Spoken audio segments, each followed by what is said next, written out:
You can't push yourself forward if all you're thinking about is the doubts and the negative things that people are saying. Because you're relying more on their ideas and their dreams of you instead of you relying on your own dreams and ideas of yourself. Why would you want to surround yourself with people that don't have ideas that are great? Why would you want to surround yourself because of a number? You know, a lot of people tend to wonder, oh, how many friends they have and how many people in their corner. Oh, I have 1 million followers. I have tens and thousands and thousands and thousands of people that support me. How many of those people do you actually know?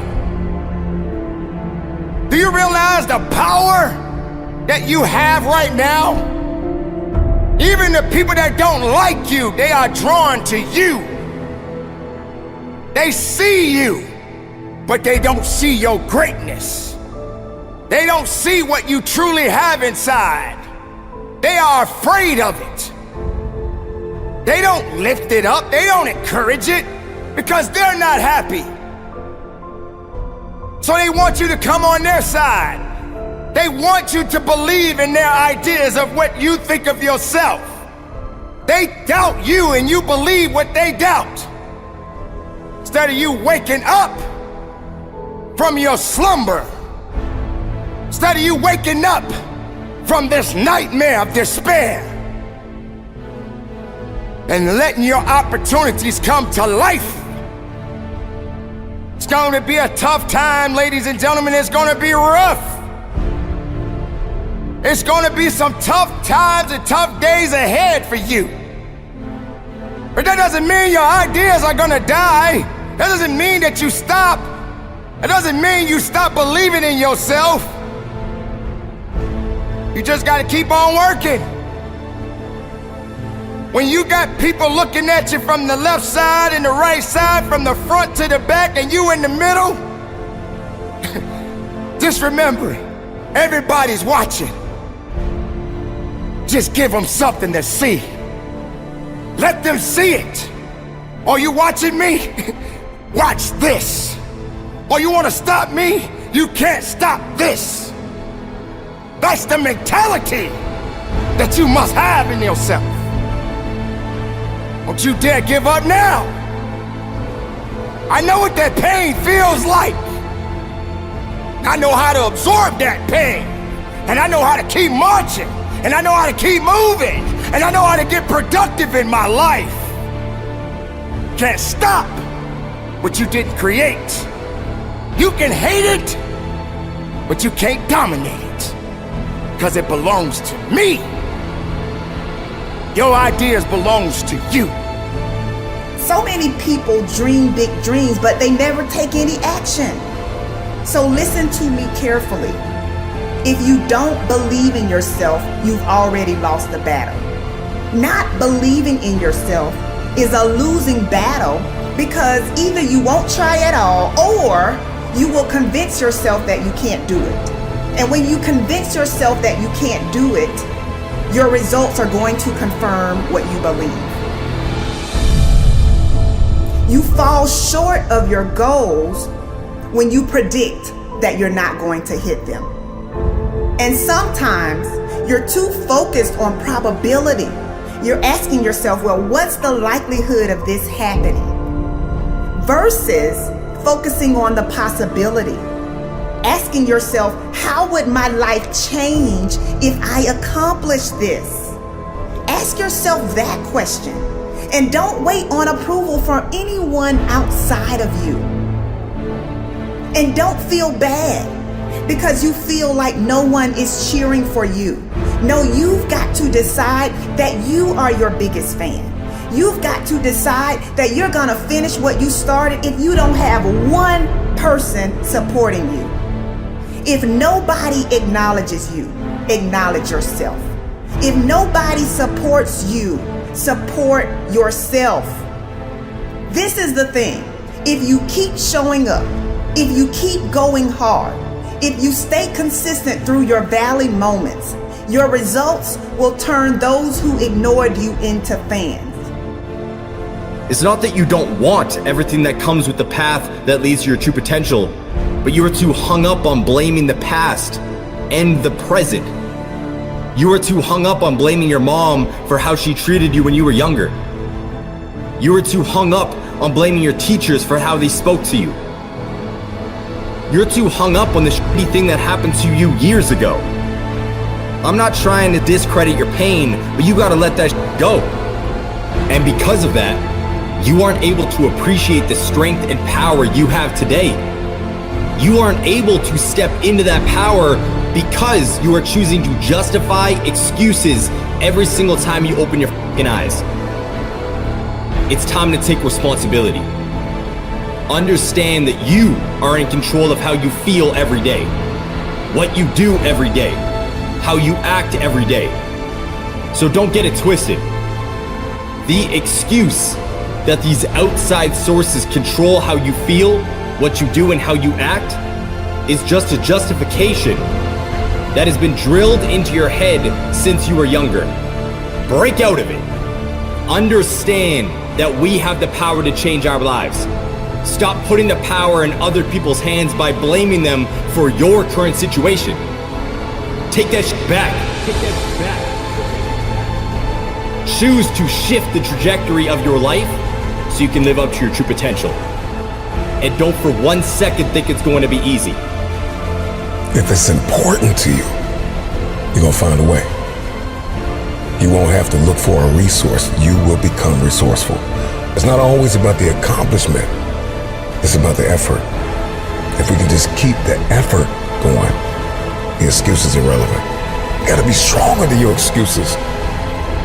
Excuses don't get results.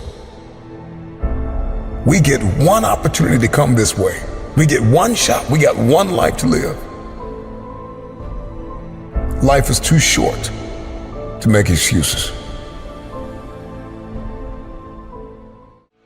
We get this strange feeling that we have never had, you see, in our lives, that we are no longer this poor little stranger and afraid in a world it never made.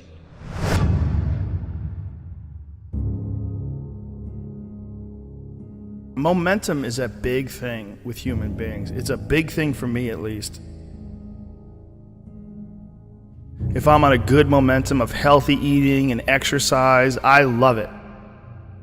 I like waking up sore, pushing further. I like writing down my workouts, what I've done. And I like hitting that gym hard on a daily basis. And I build momentum. And I find that when I do that with writing, whether I do that with performing, whether I do that with anything, it just gets everything going. It just creates energy.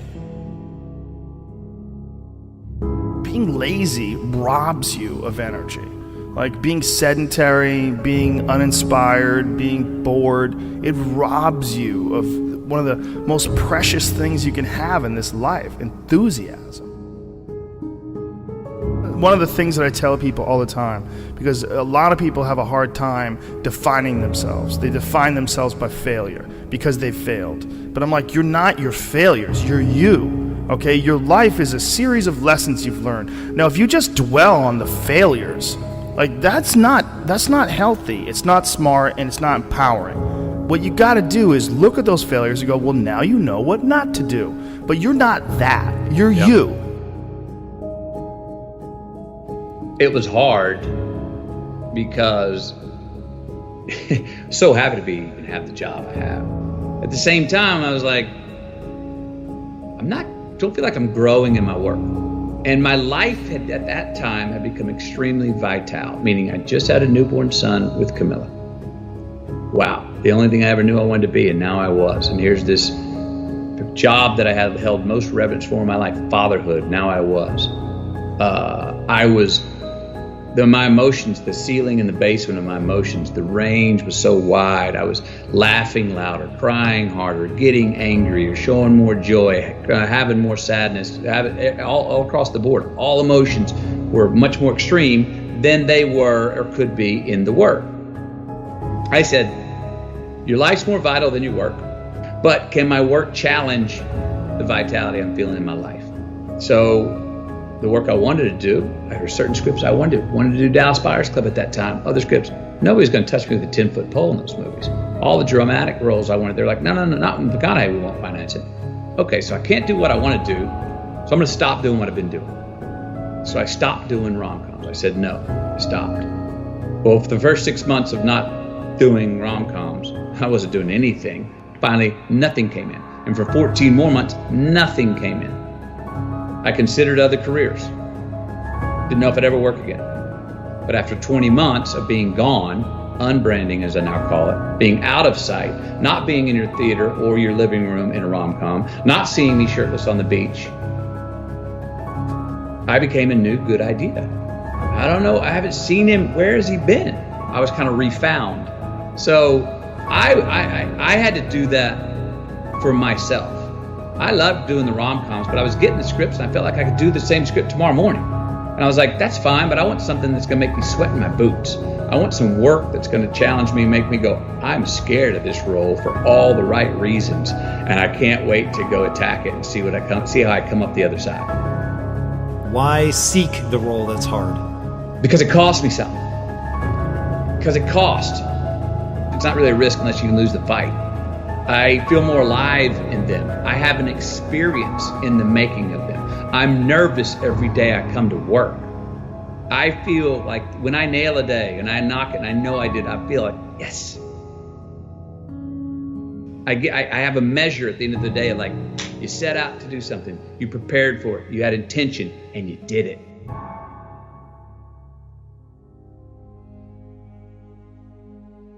There's lots of different ways to interpret the world, and you can maybe even make a case that there's an endless number of ways to interpret the world. And the problem with that is that it kind of disorients you in terms of what you should be doing.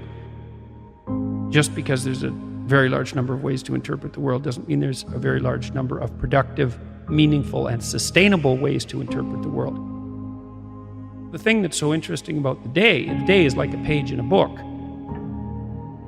I had one client who was spending about 45 minutes a night fighting with his young son about when to go to bed.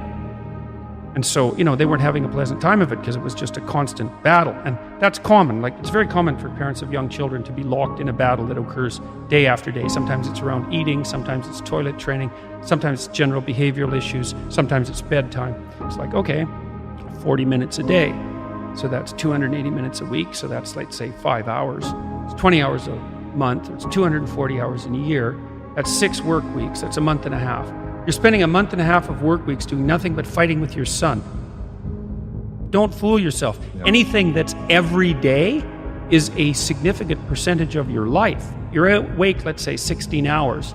5 of those hours are basically maintenance. So you got about 11, and then 7 of those are work. So now you're down to 4. And so if you're spending 15 minutes a day doing something painful and stupid, and you do it every day, it's like 10% of your productive life. Because people think backwards. They think, well, I have a vacation coming up and that's really important. It's like, no, it's not. You're only going to do it once. It's not that important. Yeah. How you treat each other at lunchtime, if you eat together every day, that's your life.